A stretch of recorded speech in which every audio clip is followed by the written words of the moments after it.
মা ছেলে দুজনেই একটা পাওয়ার ন্যাপ নিয়ে এখন উঠে পড়েছি। বাজে ওই 5টা মতো।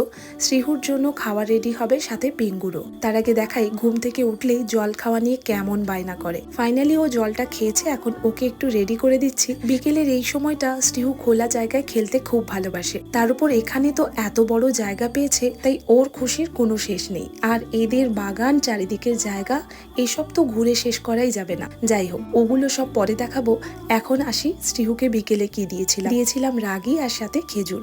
এরপর এসেছিলাম রিফাইনারির গোল্ডেন জুবলি কমপ্লেক্সে। ওই যে কথাই আছে না, ঢেকি স্বর্গে গিয়েও ধান ভানে, আমার হয়েছে সেই অবস্থা। এখানে এসেও শুরু হয়েছে নাচের কোরিওগ্রাফি। কি ব্যাপার সেগুলো পরের একটা ভিডিওতে শেয়ার করব। এখন এসেই একটু চিড়ে মাখা খেলাম, আর তারপরটা রান্না বান্না, সাথে মাছ ধুয়ে রাখা, রাতের এই সমস্ত কাজগুলো শেষ করে এখন বসেছি বিরিয়ানি নিয়ে, সাথে দেখছি কার্টুন। এইভাবে কিন্তু আজকের বিকেল থেকে রাতটা বেশ ভালো কাটলো।